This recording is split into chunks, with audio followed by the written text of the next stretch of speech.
안녕하세요. 제가 런던 파리 다녀와서 처음으로 라이브를 합니다. 그간 어떻게 여행 다녀왔는지 정리를 할 시간이 없었는데 오랜만에 합니다. 오늘도 자료 정리하다가 다 못해서 중간에 끊었습니다. 자, 아무튼 최근 전시 소식, 런던 파리 미술기행 리뷰 중에 런던의 일부까지만 이야기하다가 끝날 예정입니다. 자, 시작할게요. 바모스. 항상 경고드리지만 적당히 근본 없는 방송이니까 그러려니 대충 봐주시길 바랍니다. 이미 전시 끝났지만 제가 되게 추천하는 작가라서 소개를 합니다. 이전에 심원 정원도라는 테마로 전시를 했고요. 무시 중에 시각적인 이미지를 우연적인 효과로 약간의 구성적인 느낌으로 표현하는 20기본의 표현으로 작품을 하는 작가라고 보시면 됩니다. 최근에 비지시성 산수화로 이렇게 표현을 하고 있고요. 이번 전시 테마는 안티 알고리즘이라는 주제로 끝났습니다. 10월 22일까지. 그리고 여러 작품 시리즈가 내 손에는 26개의 기다림이 있어요 라는 작품, 이 제목이 대부분의 제목이에요. 다 시리즈라고 볼 수가 있고, 이번에 메인 그림입니다. 갤러리 도스에서 진행을 했죠. 청와대 근처의 갤러리입니다. 그래서 이번에 메인 작품 비지시성 산수화라는 제목으로 이렇게 표현을 했습니다. 최근 이 전시를 위해서 제작한 작품이죠. 안티 알고리즘이라는 주제에 맞게 현대 발달로 인터넷도 그렇고요. 뭔가 컨텐츠를 소비하기 위한 알고리즘이 필요한데, 그런 것을 벗어나서 근본적인 것을 표현한다는 의미, 어떤 특정한 코드 알고리즘 없이 근본적인 것을 뭔가 표현하기 위한 그런 이미지라고도 볼 수가 있고, 정확하게는 이야기는 쉽지는 않습니다. 이 형상 하나하나를 정답을 원하면 안 됩니다. 왜냐하면 비지시성이란 것 자체가 주체자의 적극적인 참여 감상을 유도를 하거든요. 정해진 게 없이 우연히 보이는 효과에 따른 그런 자유로운 감상을 하시면 되죠. 약간 좀 깊이감 있는 이런 느낌도 있고, 저도 지금 그림 한 점을 소장했거든요. 근데 가까이서 보면 되게 뭔가 묵직하면서 안 질리는 그런 느낌이 있습니다. 이 작품도 그렇고, 그리고 약간 오래된 듯한 누런 그런 컬러의 신작입니다. 이거는 약간 끓은 듯한 세세한 요런 세필 같은 느낌이 나오네. 여기서는 디테일한 느낌, 그리고 포인트 컬러로 강렬한 블루 컬러가 돋보이는 아주 사이즈가 작은 작품을 제가 크게 찍은 것 뿐입니다. 여기 메인 작품 옆에 있던 여기 그림입니다. 그리고 이 그림 보면 사람 눈인 듯 코인 듯 요런 약간의 달리 같은 그런 이중적인 이미지 같은 것들이 좀 있어요. 되게 사실적인 이미지도 가끔 튀어나옵니다. 나뭇가지, 나뭇잎이라든지. 그래서 전체적으로 보면 약간 구성적인 느낌도 있고, 어떤 분들은 약간 큐비즘, 게르니카, 피카소의 작품이 연상된다는 말도 하더라고요. 그래서 이전에 전통적인 산수와 수묵화와는 좀 많이 다른 스타일입니다. 이번에 되게 심플하게 제작한 이런 작품도 눈에 띄더라고요. 사람 얼굴인 듯 아닌 듯 뭔가 구체적인 형상을 그렸는데 이게 세상에 존재하지 않는 추상적인 사물들입니다. 그냥 오브제죠. 뭔지 알 수 없는 무의식에 있을 법한. 그리고 이전 작품들은 이게 비교적 초창기 작품이고, 이렇게 되게 심플한 여백에 많은 이런 스타일도 좋아하는 분들은 좋아하시더라고요. 이 작품이 구상전이라고 공모전에서 3등상을 받은 작품입니다. 그리고 이미지가 좀 깨졌는데 제가 이 작품만 사진을 안 찍어 왔더라고요. 제가 소장한 이 작품과 약간 비슷한 시리즈인데, 여기 안에 약간 나무, 약간 말 그대로 심원 정원도 같은 무의식의 정원 같은 느낌이 좀 숨겨져 있는 것 같습니다.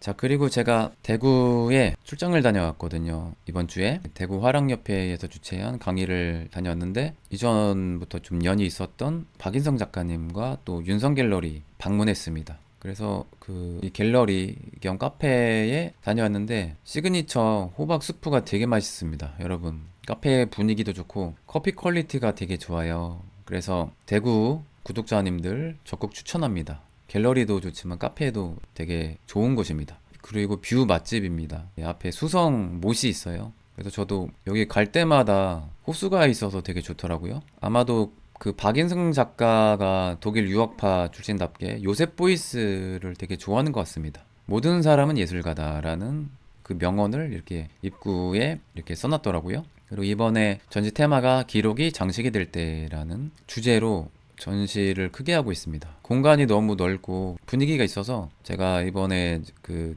갤러리 실장님하고 얘기할 때 작가님 되게 좋겠네요 했죠. 네, 공간이 너무 좋아서. 그리고 제가 이 이미지는 처음에 인스타를 통해서 접했거든요. 그래서 이 박인성 작가님이 이번에 좀 많이 바뀌었다라는 생각이 들면서 이미지가 너무 강렬한 거예요. 그래서 되게 좋다 이런 직관적인 느낌을 받았습니다. 독일 뉘른베르크 조형예술대학을 나오셨어요. 뉘른베르크 하면 또 알브리트 듀러의 고향 아니에요. 예술의 유서가 깊은 도시에서 또 파나의 본고장이잖아요. 그래서 고전까지 좀 배울 게 많을 것 같다는 생각이 드는데 제 인터뷰 기억으로는 작가님은 고전에 관심이 없었습니다. 그래서 그때 대화가 중단이 됐죠. 저는 고전 이야기 하고 싶었는데 근데 이 작가가 기본적으로 사진을 되게 좋아하고 필름 카메라, 아날로그의 감성을 되게 좋아하시는 걸로 기억합니다. 그래서 시간성, 과거, 현재, 미래의 그런 여러 가지 시간대에 중첩되는 그런 이미지를 좀 표현하는 것 같더라고요. 그래서 기본적으로 이런 뭐 조형도 그렇지만 평면 회화를 보면 레이어가 다층적으로 겹쳐진 듯한 에폭시와 레진을 통해서 매체 실험을 좀 많이 합니다. 네. 이승인님, 와 후원 대박입니다. 제가 나중에 중요한 전시 때 초대를 해드리겠습니다. 그러니까 VIP 전시 같은 거 제가 초대를 해드릴게요. 감사합니다. 후원이 매우 필요한 방송입니다. 제가 유튜브에 좀 집중을 하고 싶은데 이게 유튜브 가지고 쉽지가 않은 거 아시죠? 아는 분들은 아실 것 같아요. 유튜브로는 이게 수익이 거의 없어요. 용돈밖에 안 되기 때문에 그래서 제가 외부 강의, 그런 외부 촬영 이런 거 불러주면 다 가잖아요. 그래서 제가 하고 싶은 컨텐츠를 하기 위해서라도 좀 후원을 부탁드립니다, 여러분. 자, 이 이미지 약간 코닥도 써 있고 아날로그 사진 분위기가 일단 기본적으로 깔려 있죠. 그리고 여러분, 저는 처음에 몰랐다가 작가님이 이날 이거 어떤 고전 명작 보이지 않냐고. 여러분, 유명한 작품 이미지가 숨겨져 있습니다. 멀리서 보세요. 진짜 유명한 작품. 힌트, 리얼리즘의 근본, 오르세 미술관. 답변하는데 시간 텀이 있으니까 퀴즈입니다, 퀴즈. 맞추는 분 1등에게 로트랙 초대권 선물로 드립니다. 여러분, 주연 킴님이 초쳤어요. 다른 분들의 기회를 뺏었습니다. 1등을 하는 바람에 다음 기회에 맞아요. 쿠르베의 세상의 기원이죠. 그래서 여성의 그 음부를 확대한 충격적인 그 작품으로 미술계에 엄청 논란이 됐었죠, 당시에. 아무튼 그런 이미지가 숨겨져 있고요. 색깔 자체는 되게 고급스럽다는 느낌이 들더라고요. 그리고 이 작품 되게 강렬합니다. 그 많은 분들이 이 그림 보고 클림트를 연상한다고 하더라고요. 저도 그랬고. 근데 실제도 이 작가님이 클림트의 그 키스 황금 시리즈에 오마주를 했다고 하더라고요. 그러니까 중세의 재료잖아요, 황금이.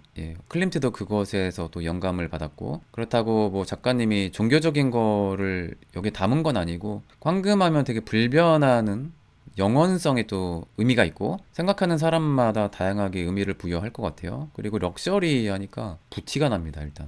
그리고 되게 강렬해요. 그래서 많은 분들이 이거 좀 소품으로 만들어 달라고 갤러리스트님들이 이렇게 얘기했다고 하는데, 작가님은 이제 실험성을 중요하게 여기기 때문에 얼마나 이거를 또 시리즈로 만드실지 모르겠어요. 근데 작가님의 뭔가 강렬한 캐릭터 좀 알려지는 데 있어서는 이거 좀 당분간 하셔도 저는 좋지 않을까라는 생각을 합니다. 문라이트예요. 아, 이것도 여러분 달 표면 사진을 베이스로 작업한 거래요. 달 사진이 숨겨져 있습니다. 달 표면 같기도 하잖아요, 그죠? 그런 느낌? 확대했을 때의 느낌입니다. 작가님이 되게 박식하고 되게 똑똑한 이미지예요. 말씀 너무 잘하시고. 그래서 제가 술자리에서 식사하다가 작가님 진짜 지적이세요. 와, 근데 아시는 것도 너무 많고. 그래서 제가 약간 농담식으로 근데 작가님 못 알아듣겠어요. 그랬죠. 근데 그게 중요한 게 아닙니다 라고 했습니다. 그 지적인 이미지가 중요하다고. 뭔가 연구하는 아카데믹한 그런 이미지, 그게 되게 중요하잖아요. 제가 만난 작가님 중에 되게 지적인 작가님 5명 중에 속하는 그런 대단한 작가님이십니다. 작가님이 인맥도 좋아요. 카리나 플라스라고 해서 스프랭겔 미술관 하노버 그 학예사님이 직접 오셔서 글도 써주시고 축하를 해주셨습니다. 그리고 이것 때문에 KBS 뉴스에도 나왔어요. 네, 작가님 인맥 파워 장난 아니죠. 여러분, 이분 검색하면 나오는 그 영향력 있는 큐레이터입니다, 독일에서. 그리고 여기 스프랭겔 미술관 하노버 여기에서 부관장 역할까지 한다고 하더라고요. 아무튼 이 작품들은 이전에 많이 봤던 그런 연장선상에서 약간 컬러가 강한 느낌이더라고요. 에폭시와 레진을 여러 레이어로 겹쳐서 이런 스타일로 많이 하시죠. 우연히 구겨지는 느낌 이런 것도 재밌게 살리시죠. 그리고 회화 작품 자체를 조형으로 이렇게 만드는 그런 걸 이전에도 시도하셨죠. 이게 자유분방한 액션 페인팅 같은 그런 느낌. 이 전시 입구에 둥그렇게 캔버스가 보이거든요. 둥글게 일부러 캔버스를 이제 만든 것 같은데 카메라 렌즈 같은 그런 느낌으로 유도했다고 이렇게 큐레이터님이 말씀하시더라고요. 그리고 개인적으로 또 입구 쪽에 되게 미니멀리즘적인 이미지 중첩한 듯한 요 느낌 너무 좋더라고요. 네, 그래서 이 작가님도 이 작품은 시리즈로 계속 작업할 예정이라고 하더라고요. 자, 그리고 되게 미니멀하면서 되게 잔상효과 같은 이 작품도 꽤 강렬하더라고요. 자, 아무튼 그렇습니다. 그리고 갤러리 그 대표님도 식사를 했는데 되게 두 분 다 사람이 되게 좋으십니다. 그때 그 작가님들 4인전 때 인터뷰하면서 연이 됐고 헤리디움에서 우연히 또 뵈가지고 그때도 또 만났고 이번에 세 번째 만났는데 되게 좋으신 정이 많은 윤성 갤러리 대표님과 또 작가님이셨습니다. 그리고 오묘초 작가는 제가 이전에 그 미술계 관련된 지인들로부터 좀 많이 이야기를 들었어요. 그리고 당트 예술 플랫폼 대표님으로부터 또 초대를 받아서 그래서 이번에 전시 테마가 피들헤드, 이게 아마도 양치 식물을 의미하는 걸로 알고 있습니다. 그 비슷한 걸로. 그래서 이 전체적인 테마 세계관이 신매라고 볼 수도 있고, 지금 보면 지금 약간 정자 같은 이미지로 영상 작업까지 하신 걸 알 수가 있습니다. 오묘초 작가가 재능이 되게 다양하더라고요. 홍보 영상 위에서 따로 제작하고, 기본적으로 설치, 조각, 유리공예를 좀 많이 하죠. 기본이 유리공예 베이스로 많은 작업을 하는 것 같더라고요. 그리고 이전에 VR 영상 작업도 했었고 사운드 작업도 협업해서 많이 시도를 했었고, 그리고 기본적으로 소설을 쓰세요. 그래서 작업하는 방식이 소설의 그런 세계관을 바탕으로 작업을 하는 방식을, 그런 루틴을 가지고 있는 것 같더라고요. 골드 스미스 대학교에서 순수미술 전공을 하셨다고 합니다. 대학교 학사를 외국에서 유학을 하신 것 같더라고요. 그리고 2020년에 수림 미술상 받으셨고, 최근에 주목받은 게 올해 아트바젤, 바젤의 바젤이죠. 스테이트먼트 섹터로 선정되면서 또 미술계에 되게 주목을 받았다고 합니다. 저도 이 계기로 지인들로부터 좋은 작가라고 이렇게 추천을 많이 받았습니다. 기본 세계관이 SF적인 상상력을 바탕으로 미래적인 그 세상, 인류가 멸망한 뒤일 수도 있고, 미래 인간, 미래 인류, 미래는 외계 행성으로 뭐 갈 수도 있지만 바다 밑으로 뻗어나가지 않겠냐는 그런 상상을 또 하시더라고요. 그래서 이번 전시 공간에 맞춰서 그것에 맞게 또 되게 공간 연출을 잘 하셨더라고요. 책도 올해 나온다고 알고 있습니다. 내년인가? 그래서 유리 공예가 기본이에요. 그래서 해양 생물 같은 혹은 고생대 생물 같은 이런 이미지로 작업을 하세요. 이 안에 은이 있습니다. 은. 그래서 끌림점 이야기를 하시더라고요, 이날. 그래서 유리의 끌림점과 은의 끌림점 요 아슬아슬한 중간을 맞추기 위해서 되게 어렵게 작업을 하셨다고 이런 말씀을 하시더라고요. 약간 고대의 상상의 동물 같은 그런 느낌도 있어요. 그리고 이 작품이 낮에 사진 보니까 더 멋있더라고요. 그래서 햇빛, 원래 창문이거든요, 여기 공간이. 여기를 막는 목적도 있고, 회화 작품을 이 전시에 맞춰서 따로 제작을 하신 것 같더라고요. 근데 이 느낌이 또 조형과 또 비슷한 느낌이라서 저는 어울렸습니다. 그러니까 바닷속에서 빛이 들어온 듯한, 아주 수심이 깊은 바닷속에서 은은하게 빛이 들어오는 듯한 이런 걸 의도하지 않았을까라는 생각을 했습니다. 이 모양이 되게 유기적인 생명체 모양입니다. 가상의 생명체죠. 그래서 이런 생물학, 뭐 과학 이런 분야에 되게 관심이 많으시더라고요. 이 작품도 좀 특이하더라고요. 그 식물의 모티브를 얻은 것 같기도 합니다. 오묘합니다. 그래서 본명이 아닌 걸로 알고 있어요, 작가님. 오묘하다 할 때 오묘 이름으로 이렇게 네이밍한 게 아닌가 싶습니다. 이름 되게 잘 지으신 것 같아요. 이게 약간 사슴 같기도 하고, 사슴과 뭔가 식물이 결합된 듯한 그런 느낌? 이 이미지는 되게 식인 생물 같은 무서운 그로테스크한 느낌도 있긴 합니다. SF 영화에 나올 법한 무서운 생명체, 입 벌리면 사람 먹힐 것 같은 그런 무시무시한 느낌? 약간 뭐 깃털 같은 이런 느낌도 있고, 아까 그 작품 멀리서 봤을 때의 이미지입니다. 어떤 바닷속을 상상하셨나? 모르겠어요. 이거는 어떤 의도인지. 이 이야기도 듣기 전에 워낙 손님이 많이 오셔가지고 짧게 이야기 듣다가 인사드렸습니다. 금속 조형과 이렇게 결합한 이런 느낌. 작품 자체 퀄리티가 되게 높습니다. 그리고 이번에 작가님의 숨소리, 그러니까 바닷가에서 뭔가 울려 퍼지는 듯한 이런 묘한 느낌이 나더라고요. 저는 따로 그 뮤지션을 고용해서 이렇게 그런 거를 가지고 오셨나 생각했는데 그게 아니라 이 전시위에서 따로 사운드를 제작하셨더라고요. 이 사운드 그 뮤지션인가 전문가와 협업을 해서 만드셨고 이 스피커조차 제작을 하셨대요. 그러니까 되게 재능이 다양하시더라고요. 소설도 쓰시고. 근데 다양한 분야를 같이 융합하는 스타일이 요즘 미술계에서 되게 좋아하는 스타일이긴 합니다. 한 가지 예를 들어서 유화만 그린 작가 뻔하다고 생각하는 경향이 있더라고요. 그래서 여러 분야를 아우르는 그런 작가들을 선호하는데 그런 트렌드에도 좀 맞는 작가가 아닌가 생각이 듭니다. 펭귄 같은 이런 귀여운 이미지도 있었고 아무튼 오묘초 작가님 전시 축하드립니다. 여러분 잘 듣고 계시나요? 자, 그래서 이번에 제가 10일간 다녀왔던 런던 파리 미술기행 중에 한 큐에 끝내려고 했는데 그림 보니까 또 소개를 안 할 수가 없잖아요. 그래서 영국의 일부까지만 오늘 소개를 해드립니다. 매우 알차게 예술에 푹 빠졌던 예술기행이었습니다. 너무 푹 빠져서 다들 너무 좋아하셨지만 여행 끝나고 좀 몸살 걸린 분도 계시더라고요. 저도 몸살 걸렸습니다. 그래서 다음에는 미술관 막시멈 2개로 하는 걸로, 왜냐면 하루에 3개씩 보고 그랬거든요. 매일 그런 건 아니었지만 아무튼 너무 알찼던 투어였습니다.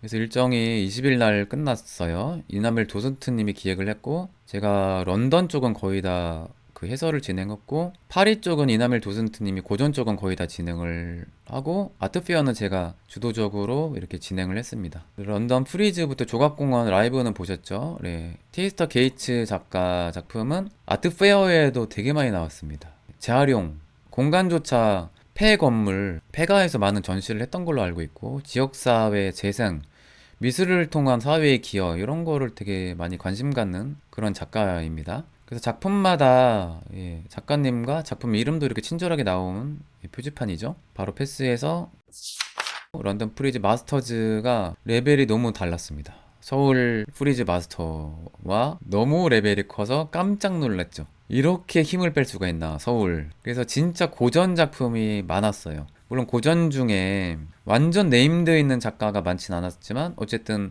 야 진짜 미술관급이다라는 생각이 들 정도로, 그리고 되게 쾌적한 분위기에서 되게 럭셔한 분위기에서 또 감상을 할 수 있는 그런 여유가 있었습니다. 폴라 쿠퍼 갤러리에서 되게 미는 작가입니다. 베아트리스 카라치올로 작가예요. 이탈리아 나폴리 출신입니다. 뭔가 무심하게 낙서한 듯한 약간의 또 추상 표현주의의 영향 작가라고도 볼 수가 있고 드로잉 스타일이기도 해요. 자연 생명, 죽음 이런 거에서 많은 모티브를 얻는다고 합니다. 그래서 흑연, 목탄, 드로잉 스타일이 주된 느낌이죠. 그래서 이번에 가기 전에 폴라 쿠퍼 갤러리스트님이 이 작가님 작업실 이미지도 보여주시더라고요. 그래서 좀 주목할 만한 작가라고 봅니다. 그리고 리슨 갤러리에서 시라제 후샤리라는 이란 출신의 주로 영국에서 활동하는 개념미술, 그리고 수피즘이라고 하죠. 이슬람 신비주의적인 뭔가 몽환적이면서도 작업하는 방식의 과학, 우주에도 되게 관심 많으시다고 해요. 고전에서도 영감을 많이 받으시고 베니스 비엔날레 참여하셨고 모마 미술관에서도 전시를 했다고 합니다. 그리고 올해가 초현실주의 트렌드입니다. 초현실주의 100주년 기념회라서 갤러리들에서, 특히 마스터 갤러리들에서 초현실주의 약간 저평가받은 작가들을 되게 많이 전시를 했어요. 그리고 퐁피드 센터에서도 막스 에른스트 특별전을 했었습니다. 근데 시간이 없어서 특별전은 못 봤고, 스위스 바젤 출신의 쿠르트 셀리그만이란 작가, 뭔가 식물인지 사물인지 모르겠지만 그것들을 의인화해서 사람처럼 표현하는 되게 기괴한 화가입니다. 그래서 이분이 되게 마법, 연금술적인 그런 분위기로 많이 작업을 한대요. 신화에서도 모티브를 얻는다고 합니다. 초현실주의 그룹 멤버였는데 나중에 미국 뉴욕에서 활동을 했다고 해요. 제가 예고편에서 소개를 해드렸죠. 훌리어르 파르크, 아르헨티나를 대표하는 미니멀리즘, 오바트, 키네틱 아트의 선구자로 평가를 받죠. 마스터즈에서 거의 개인전처럼 크게 전시를 해줬던 걸로 기억합니다. 정작 제가 투어를 하는 바람에 사진을 많이 못 찍었거든요. 왜냐면 투어 끝나고 바로 메인 런던 프리즈 갤러리 미리 답사 가려고 걸어가니까 바로 또 투어 시작이더라고요. 추상 표현주의가 올해 키워드라고 생각합니다. 올해 트렌드. 지금 유행하는 미술 사주는 아니지만 판매에 있어서는 트렌드라고 봐요. 그리고 이 추상 표현주의의 진화 단계, 응용을 한 그런 여성 작가들을 되게 주목하는 것 같습니다. 제 주관적인 분석이라서 그러려니 그냥 봐주시면 좋을 것 같습니다. 그래서 틸튼 갤러리에서도 레베카 푸르둠이란 작가 전시를 거의 개인전처럼 해줬죠. 미국 추상표현주의 조안 미첼 그 뭔가 상을 받은 걸로 알고 있습니다. 그러니까 마크로스코의 약간 그런 분위기도 나고요. 그래서 추상표현주의 그 시대 중에 미술사에서는 언급되지만 잘 모르는 그런 작가들 이렇게 투자하시면 괜찮죠. 그리고 룩셈부르크 갤러리, 그리고 앨리스 바버라는 작가, 이분도 마스터죠. 돌아가셨습니다. 돌아가신 작가님이 더 희소성이 있죠. 한 10년 정도 여성 작가들이 대세입니다. 근데 이 작가님은 약간 번지는 것들이 겹쳐지는 그런 수채화 스타일의 신비성도 있어요. 이런 거 되게 미니멀리즘적인 그런 느낌도 있고, 그래서 이런 작가님들 더 가격이 상승할 것 같습니다. 몇 년 안에. 지금도 꽤 고액이지만 얼마인지 지금 환산하고 있습니다. 네, 아무튼 아직 가격이 다 오르기 전이라고 생각합니다. 앨리스 바버라는 작가예요. 기억해주세요. 네, 몇 년 뒤에 제 예언이 통했는지 보시죠. 그리고 막스 해칠러, 이분 계속 나옵니다. 계속 주목받고 있어요. 예, 지금도 활동하시는 걸로 알고 있습니다. 카타리나 그로세가 아니라 그로스로 발음하는 것 같더라고요. 여성 설치 작가인데요. 스케일감이 미쳤습니다. 거의 대지미술 수준으로 건물 거의 뭐 감싸는 것도 시도하셨고, 실내를 거의 천으로 이런 스타일로 다 덮으세요. 레이저 프린트 같은 이런 스타일로. 그래서 이제 작품 회화를 건축적인 요소를 가미했다는 평가를 하더라고요. 이 작품은 런던 프리즈뿐만 아니라 아트 바젤에서도 카트리나 그로스 작가, 막스 해칠러에도 좀 나오지만 다른 갤러리에서도 본 것 같습니다. 이 작가님 주목할 필요가 있습니다. 서울 프리즈에서도 나왔던 것 같아요. 그리고 시대를 비판한 작가님들이 이번에 주목을 받았습니다. 아드리아나 바레장 같은 브라질 출신의 작가인데, 포르투갈의 그 타일 아술레호스라고 해서 파란 타일이 스페인과 포르투갈에서 되게 전통 장식으로 많이 쓰잖아요. 전통 그 타일 장식이죠. 이런 게 제국주의의 상징이라고 봤나 봐요. 이 바레장 입장에서. 그래서 되게 사람 찢어진 듯한 잔혹한 이미지로 많은 작품을 하십니다. 최근까지도. 이분 작품이 좀 주목받는 것 같아요. 그리고 이브라힘 마하마, 이 작가도 뭐 노동력 착취 같은 그런 이미지, 사실주의적인 작품을 하시죠. 그리고 다른 스타일도 많습니다. 그리고 페이스 갤러리의 미니멀리즘 스타일의 나탈리 두 파스키에, 이분은 디자이너이자 미니멀리즘 추상 예술가이기도 하죠. 그리고 루이스 네벨슨의 다른 스타일이 좀 더 유명한데, 이 나무 약간의 아상블라주, 콜라주 같은 이런 이미지가 나오긴 했습니다만 다른 작품이 좀 더 유명합니다. 스타일이. 그리고 이 작가는 꼭 기억하셔야 됩니다. 세계 최고의 갤러리 가고시안에서 그냥 대놓고 이번 아트 프리즈 런던은 캐롤 보브야 라고 밀어주는 작가. 그러니까 미니멀리즘이 이렇게 진화를 하잖아요.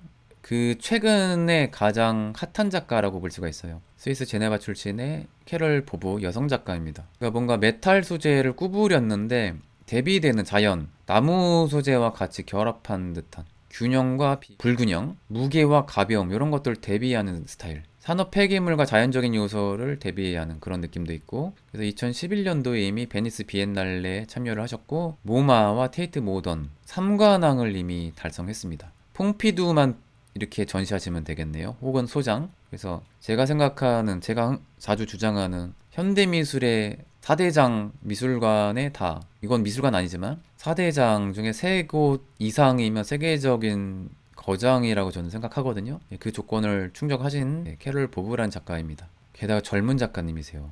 여전히 70년대생이면 젊은 작가님이시죠. 그래서 직접 보면 와, 이거를 반복적으로 여러 시리즈로 설치를 하니까 이 스케일감 때문에 되게 멋있습니다. 예. 이미지로는 좀 전달이 안 돼요. 예, 직접 보시면 와, 이 트윈 공간에 전시하는 느낌이 좀 다르구나라는 생각을 하게 되더라고요. 그리고 팝아트도 약간 여러 작가들이 좀 주목받았는데, 그레이스 위버 작가, 막스 해칠러도 있었지만 페이스 갤러리에서도 나왔던 걸로 기억합니다. 그리고 로즈 와일리 작품, 이게 아마 페이스 갤러리 같은데, 이분 70대의 뒤늦게 인정을 받은 작가님입니다. 그리고 제가 알고 있기로는 독학 작가예요. 뭔가 그림도 푸근하고 따뜻합니다. 그래서 실수하는 그 과정 자체를 즐기는, 뭐 좀 틀리면 어때?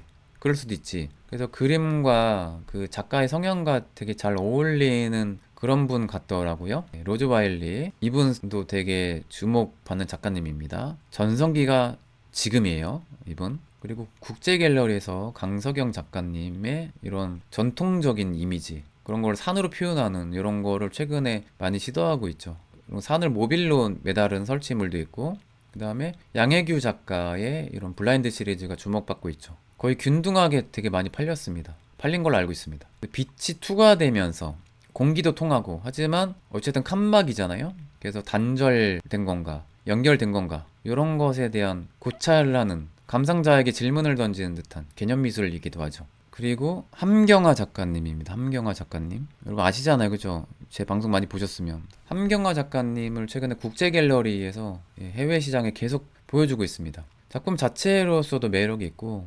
자수공예인데 북한 노동자들과 협업을 해서 그 과정 자체를 알게 되면 이 노동의 의미, 약간의 공산정권, 독재 치하에서 이 화려하게 보이는 이 이미지가 누군가에게는 고된 노동의 결과라는 것을 좀 보여줄 수도 있는 거고, 많은 의미를 생각하게 만드는 것 같아요. 그리고 유근택 작가님, 제가 이거 찍고 바로 보내드렸죠. 거기 맞나요? 북서울미술관 성북동에 전시됐던 작품을 이번에 런던에 출품하신 것 같더라고요. 비슷하거나 같은 시리즈 작품이라고 볼 수가 있죠. 아마 봄 시리즈였던 걸로 알고 있습니다. 봄의 그 강렬한 에너지, 대지의 강인함, 그 에너지, 모든 우주의 사물과 대화를 하시는 유근택 작가님입니다. 영적인 대화를 하세요, 사물들과. 사물들이 살아 숨쉬면서 대화가 가능하다고 믿는 세계관을 가지고 계십니다. 농담처럼 던졌는데 진지하시더라고요. 작가님도 농담처럼 받아들이지만 반쯤은 진지하시더라고요. 예, 제가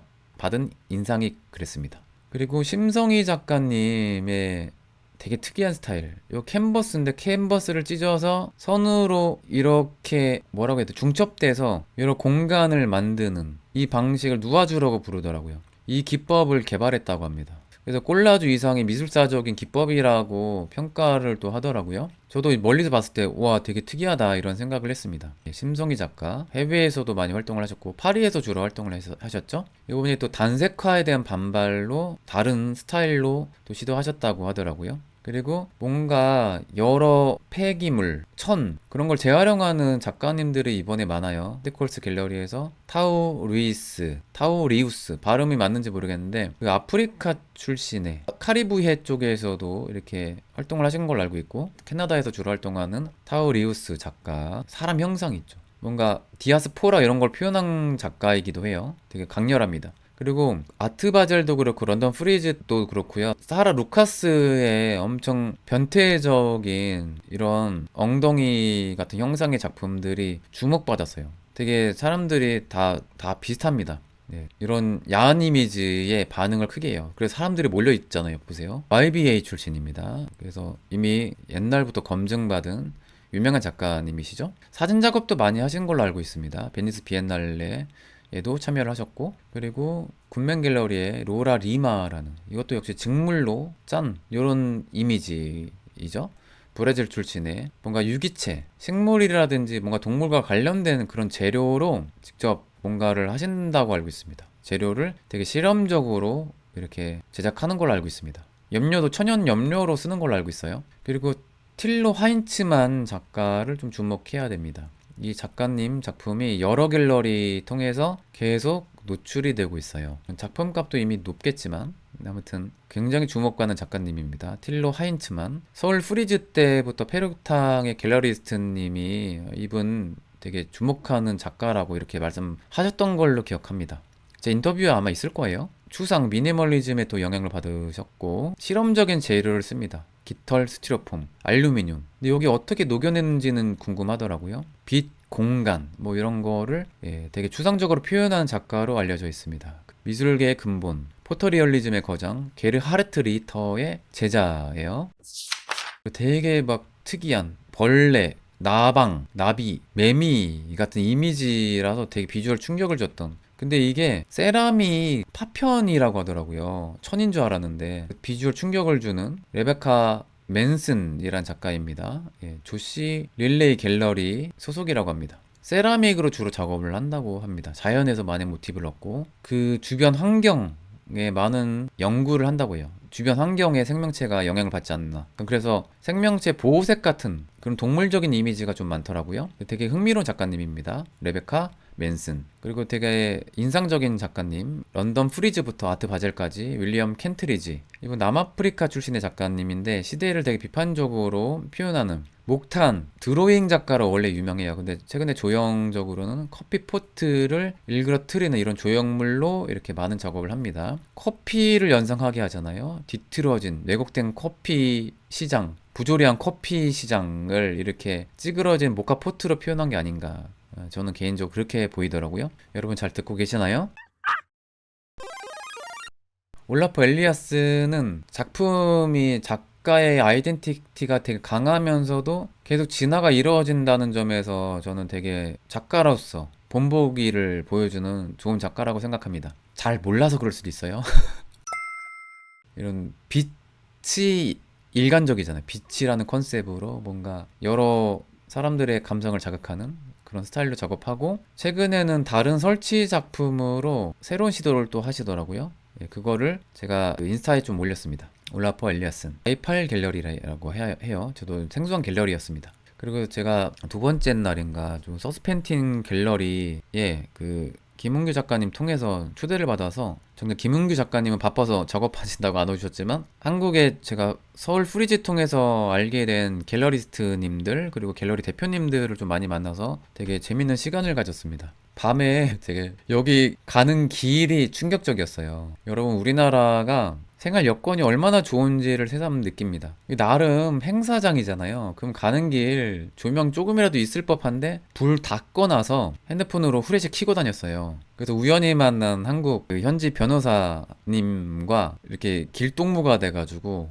예, 마치 해외에서 산티아고 성지 순례길을 가는데 밤에 만난 반가운 한국인처럼 그래서 지금 연이 돼서 지금도 연락하고 있습니다. 여기 길 어떻게 가는지 아냐고 서로 막 친구가 돼가지고 결국 도착해가지고 반짝거리는 서펜타인 갤러리 낮에 가서 작품 못 받고 행사만 초대받아서 이번에 조민석 건축가가 이 파빌리온을 담당했다고 해서 기사가 났었죠.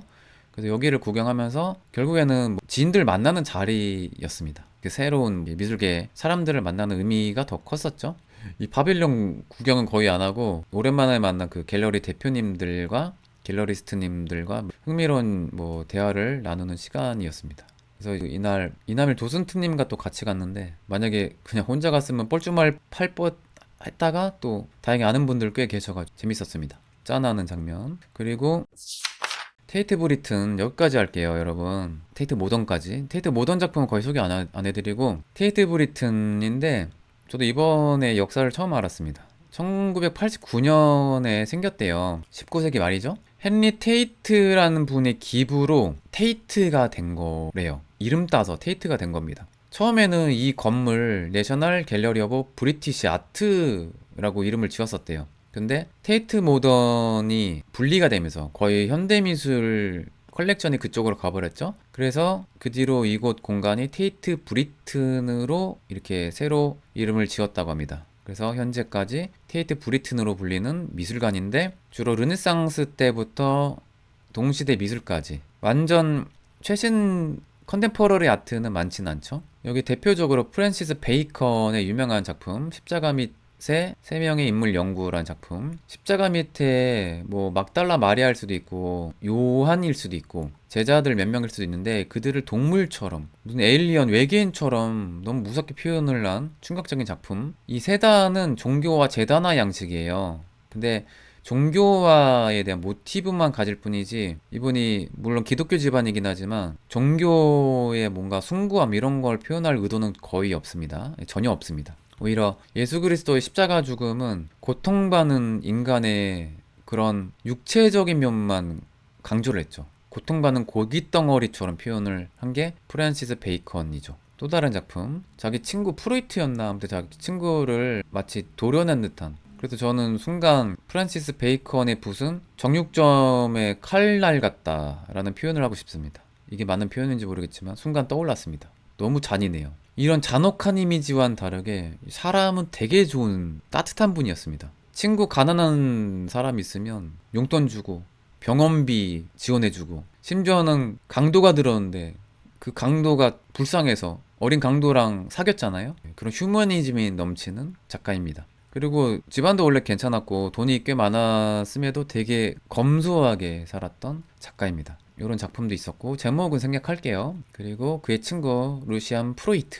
프로이트 얼굴을 모티브로도 많은 작업을 했죠. 약간 과장된 일러스트적인 느낌으로 그린 초상화입니다. 그리고 비주얼 충격이 꽤 큰 영국을 대표하는 고전 팝아트 작가죠. 리차드 스미스의 담배꽉 같더라고요.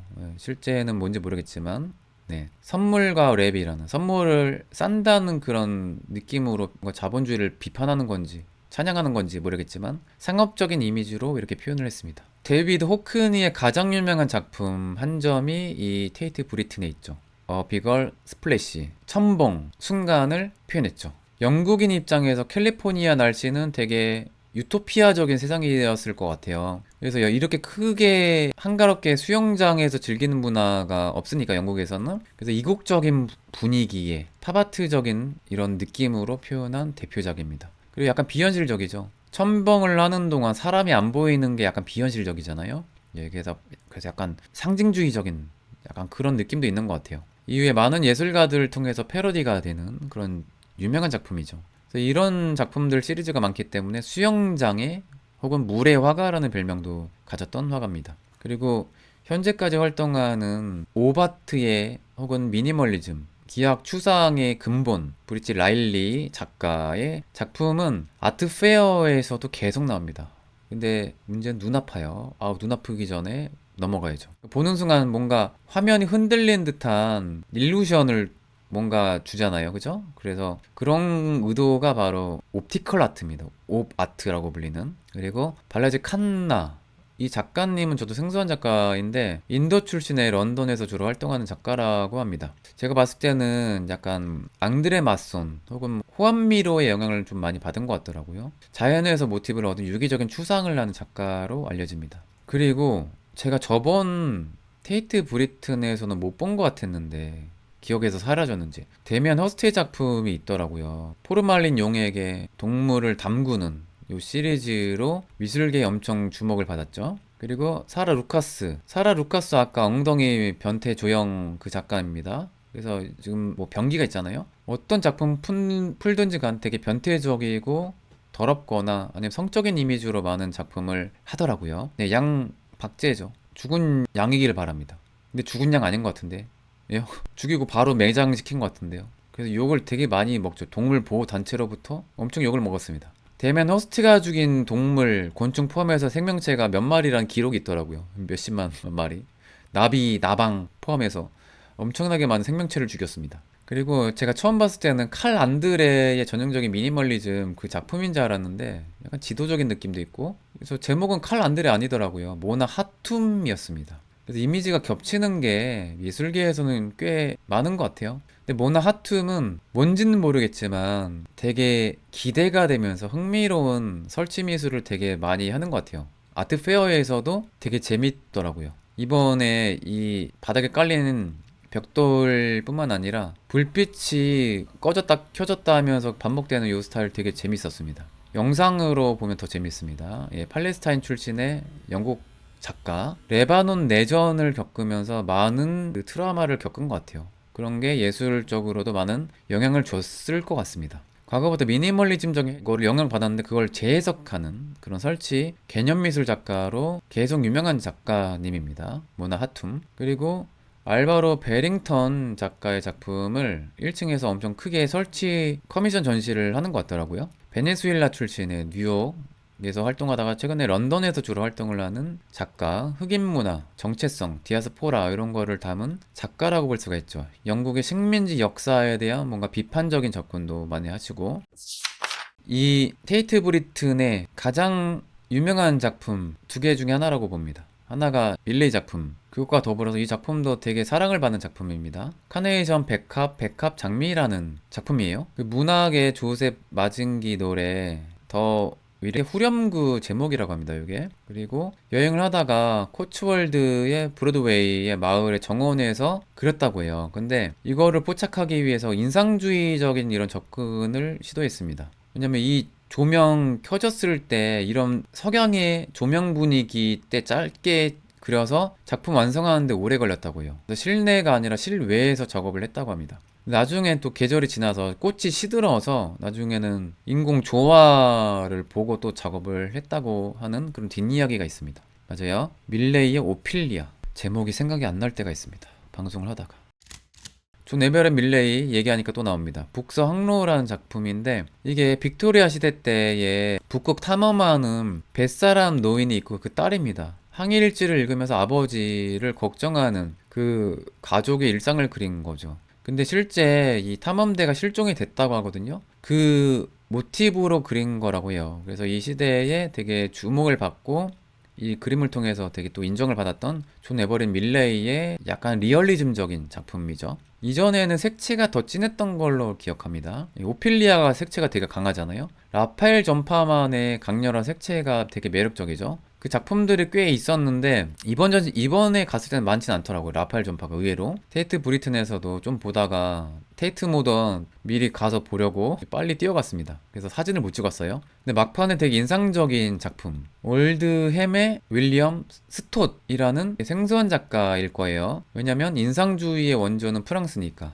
그 영향을 받은 파리에서도 꽤 인정을 받았으나 영국 화가라서 인상파 작가 중에서는 좀 이름이 생소한 것 같아요. 그래서 여기가 그리즈 쉬르루앙, 프랑스 파리의 남부 한적한 이 마을에서 그린 거라고 합니다. 여기에서도 꽤 많은 작품을 제작한 걸로 알고 있습니다. 근데 분위기가 깡패예요. 그래서 저는 이제 인상파도 인상파지만 카미오 코르의 향기가 나와서 와 분위기 너무 미쳤다라는 생각이 들더라고요. 이 작품도 그렇고 그림 너무 멋있습니다. 재평가 올드햄의 윌리엄 스톳입니다. 여러분 영국의 인상주의 화가였고 파리에서도 인정받았지만 현재까지도 역사적으로 좀 묻힌 것 같아요. 이런 작가가 마스터 아 경매에 나오면 생각보단 좀 프랑스 인상파보다는 좀 싸지 않을까요? 이런 작가 좀 주목하면 좋을 것 같아요. 그리고 테이트 모던에서 이미래 작가가 스타였습니다. 미친 스케일감, 미친 그로테스크함. 그리고 메인 작품이 여기 뒤에 있어요. 여기에 이 기계를 통해서 시간별로 이 살점에 뭔가 액체, 썩은 부패한 액체가 떨어지는 이런 연출을 했거든요. 근데 그 액체 떨어뜨리기 위해서 이 용액을 위에 마련해놔요. 그래서 그거를 떨어뜨리기 위해서 직원이 대기하면서 시간별로 이걸 막 떨어뜨립니다. 그래서 이미래 작가 너무 좋았겠다. 이런 공간에서 주인공을 만들어주는 전시라니. 그래서 이미 올해의 한국 작가 중에는 진짜 최고의 스타인 것 같아요. 그리고 테이트 모던에 오랜만에 두상의 소변기 레디메이드의 레플리카 한 점을 봤습니다. 레플리카 복사본이지만 진품이에요. 왜냐면 이 사인은 두상이 진짜 한 거기 때문에 어차피 원본조차 공산품이기 때문에 레플리카나 원본이나 똑같습니다. 왜냐면 원본은 없어졌거든요. 근데 상관없죠. 소변기 사서 주상에 사인만 해도 되기 때문에. 근데 이거 계속 사인만 하면 돈 벌잖아요. 근데 지킬 건 지켰습니다. 주상이 6개인가 7개만 만들었어요. 뭔가 돈을 많이 벌 수 있는 위치였음에도 불구하고 뭔가 예술가가 돈으로부터 자유롭지 않으면 예술을 할 수 없다는 가치관을 가지고 있었던 작가입니다. 일찌감치. 도서관 사서 알바까지 했잖아요. 스타 작가인데도 불구하고 저는 그게 이해가 안 갔거든요. 근데 그냥 옛날에 유난 떤다고 생각했어요. 근데 저는 그게 지금 이해가 갑니다.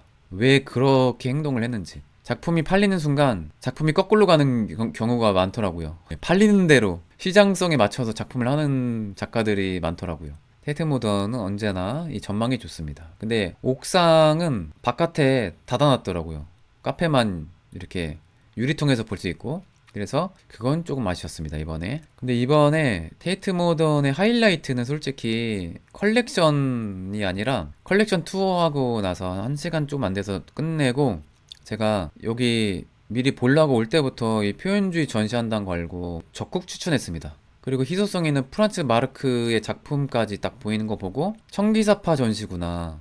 물론 표현주의 다리파도 포함되지만 주로 청기사파 전시가 저는 미술사에서 엄청 중요한 표현주의 작가라고 보거든요. 이런 전시가 우리나라에서 하기가 힘든데 이건 너무 미친 전시인데 해서 제가 적극 추천했습니다. 손님들한테 투어 끝나고 가시라고. 저도 갈 거라고 했죠. 제가 간다고 하면 더 이렇게 갈 가능성도 있고, 근데 저는 제가 가고 싶어서 갔는데 대박 전시였습니다. 너무 좋았어요. 칸딘스키의 유명한 시리즈만 알고 있잖아요. 근데 칸딘스키의 리즈 시절 때의 매력적인 작품들도 많았고, 같이 활동했던 청기사파, 프란츠 마르크, 마케, 베르프킨 이런 작가들 작품 매력적인 그림들이 너무 많았어요. 제가 이미지 통해서만 와 너무 좋다라고 생각했던 칸딘스키의 리즈 시절, 칸딘스키의 표현주의 시절, 저는 이때의 작품을 더 좋아합니다. 색채 감각은 이미 타고났구나라는 거를 알 수가 있는 칸딘스키의 초기작. 이런 작품 못 보셨을 거예요. 칸딘스키가 이런 걸 그렸다니. 그래서 놀랬습니다. 저는 개인적으로 이런 전시를 좋아합니다. 의외의 그림. 아니, 이 작가가 이런 걸 그렸다고? 딱 봐도 러시아에서 그린 것 같아요.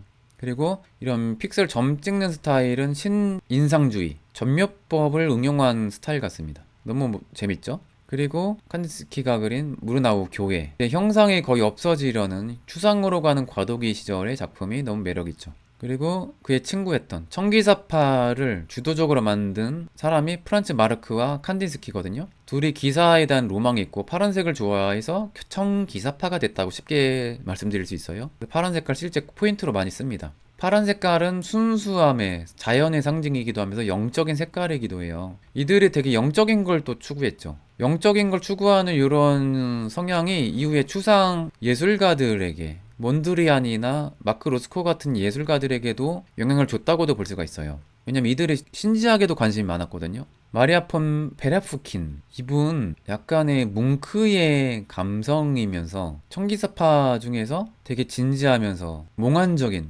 분위기라서 이번에 가졌던 손님들이 되게 좋아했던 이 표현주의 중에 재평가, 이번 전시에서 재평가 받았던 마리안나 폰 베라프킨입니다. 그리고 이분이 원래 사실주의적으로도 표현이 되게 뛰어난 화가였어요. 근본파입니다. 왜냐면 일리아 레핀, 러시아를 대표하는 리얼리즘의 거장의 제자거든요. 그래서 이분이 오히려 좀 표현주의 작가들에게도 많은 영향을 줬다고도 평가를 하더라고요. 짧게나마 청기사파 멤버였습니다. 폭풍이라는 작품이에요. 진짜 신비롭죠, 분위기가. 그리고 청기사파 포스터입니다.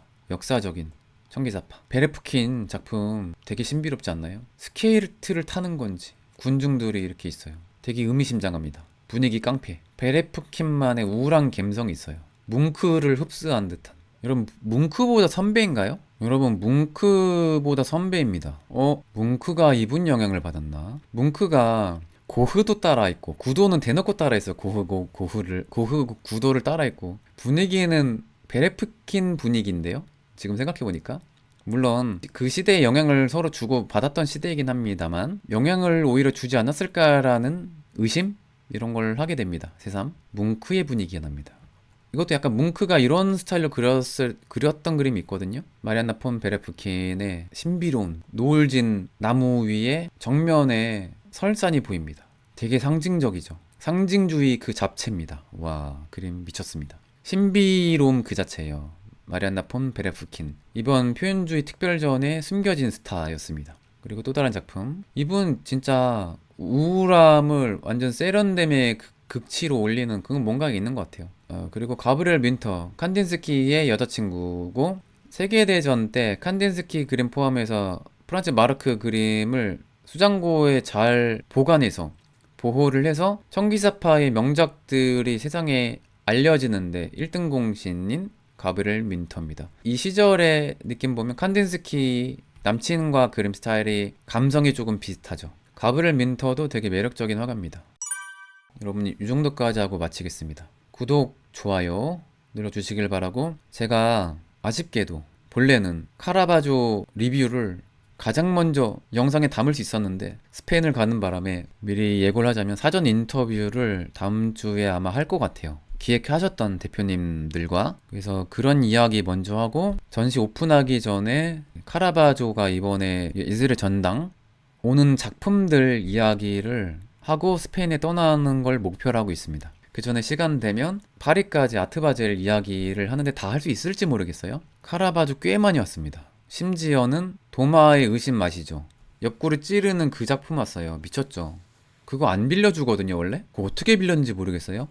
대박 전시가 곧 있습니다. 그리고 바로크의 여러 거장들 작품들도 몇 점 오는 걸로 알고 있어요. 그리고 또 고흐 특별전이 있죠. 근데 개인적으로 우리 허세미술관 구독자님들 런던 내셔널 갤러리 그 특별전 방송을 보신 분들 그림 좀 비교를 하지 않을까. 어떤 그림 왔는지 의도차게 비교가 될 것 같아요. 저는 이번 투어 가셨던 분들 비교를 당연히 할 것 같고, 그리고 국립중앙박물관에서 에곤실레 포함해서 아마 클림트도 오는 걸로 알고 있어요. 그죠? 대박 전시가 연말에 있습니다. 그래서 이번 기회에 여러분 10만 구독자 만들어 주시길 바랍니다. 여러분 리뷰 열심히 찍어도 잘 안 올라갔잖아요. 그간 좀 침체기였습니다. 아트페어 기간에도 잠깐 조금 조회수 있었다가 금방 또 빠지고 대박 전시 불경기였습니다. 예, 몇 개월간. 그래서 연말에 10만 좀 만들어 주시길 바랍니다. 자, 이 정도까지 하고 마치겠습니다. 여러분 끝까지 방송을 잘 들어주셔서 감사합니다. 저는 허세미술관의 관장 이한이었습니다. 아스타 루에고 부에나스 노체스. 여러분 굿밤 되세요. 안녕.